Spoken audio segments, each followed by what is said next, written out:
Right. కొత్తగా మంత్రులు పదవులు ప్రమాణ స్వీకారం చేసిన తర్వాత కేటాయించిన తర్వాత ఒక్కసారిగా ఇటువైపు బుజ్జగింపుల పర్వం కొనసాగుతుంది. అయితే ముగ్గురికి ఏ ఏ శాఖలు ఇవ్వబోతున్నారు అనేటువంటి అంశం చాలా కీలకం కాబోతుంది. ఎందుకంటే ముఖ్యమంత్రి దగ్గర కీలకమైన శాఖలు ఉన్నాయి. ఆ శాఖలో ఇవ్వబోతారా లేకపోతే మిగతా శాఖల్లో ఏమైనా ఇవ్వబోతున్నారా? దీనికి సంబంధించి చాలా కీలకంగా చర్చ జరుగుతుంది. ఎవరెవరికి ఏ శాఖలు ఇవ్వబోతున్నారు, ఇదే అంశానికి సంబంధించి పూర్తి అప్డేట్స్ అందించేందుకు మా ప్రతినిధి రమేష్ మనకి లైవ్లో సిద్ధంగా ఉన్నారు. ఎస్ రమేష్, చెప్పండి, ఎవరెవరికి ఏ శాఖలు ఇచ్చే అవకాశం కనిపిస్తుంది? చాలా కీలకంగా శాఖలకు సంబంధించినటువంటి చర్చ జరుగుతుంది. ఎవరెవరికి ఏ శాఖలు కేటాయించే అవకాశం ఉంది? క్యాబినెట్ లో కొత్తగా ముగ్గురు మంత్రులు తీసుకున్నటువంటి మంత్రులు ఈ రోజు మధ్యాహ్నం ప్రమాణ స్వీకారం చేశారు.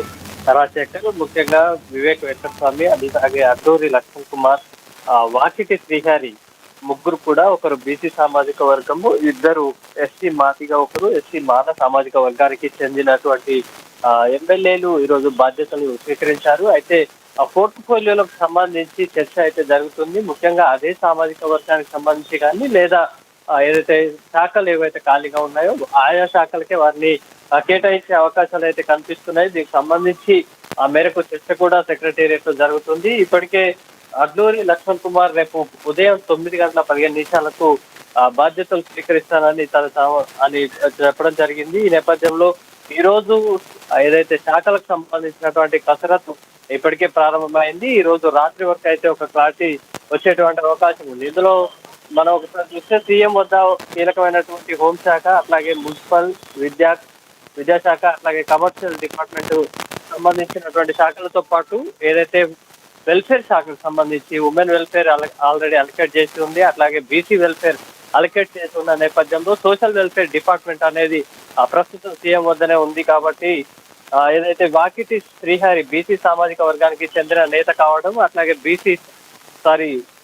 ఎస్సీ సామాజిక వర్గానికి సంబంధించినటువంటి అడ్లూరి లక్ష్మణ్ కుమార్ కు సోషల్ వెల్ఫేర్ డిపార్ట్మెంట్ తో పాటు ఇంకా ఏదైనా అడిషనల్ పోర్ట్ఫోలియో ఇచ్చేటువంటి అవకాశం ఉంది. అట్లాగే వివేక్ వెంకటస్వామికి లేబర్ డిపార్ట్మెంట్ తో పాటు మైనింగ్ శాఖని అప్పగిస్తారనేది ప్రచారం సాగుతుంది. ముఖ్యంగా ఆయన తండ్రి వివేక్ వెంకటస్వామి ఎవరైతే ఉన్నారో ఆయన అనేక కార్మిక ఉద్యమాలకు సంబంధించి పేదల నాయకుడిగా కూడా పేరొందిన నేత కాబట్టి అటువైపుగా ఇచ్చేటువంటి అవకాశాలు ఉన్నాయనేది సెక్రటేరియట్ వర్గాల్లో ప్రచారం జరుగుతుంది. దీంతో పాటు వాకిటి శ్రీహరికి క్రీడలు, యువజన శాఖ ఇచ్చేటువంటి అవకాశం ఉంది. దాంతో పాటు ఈయన బీసీ సామాజిక నేత కావడం వల్ల, అట్లాగే ముదిరాజు సామాజిక వర్గం నుంచి మత్స్య శాఖతో పాటు అట్లాగే పశుసంవర్ధక శాఖ, ఈ రెండు శాఖలు కూడా ఒకే పోర్ట్ఫోలియోలో ఇచ్చేటువంటి అవకాశాలు ఉన్నాయి. ఒకవేళ అడిషనల్ గా ఇస్తే కనుక ఈ ముగ్గురిలో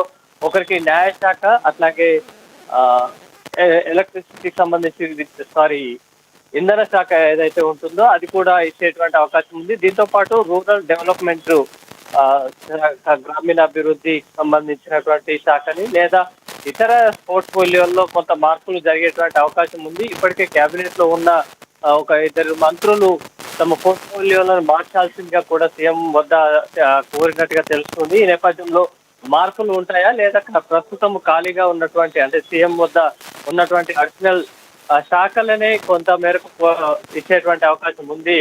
Rajasekhar, right. Thanks for updates Ramesh.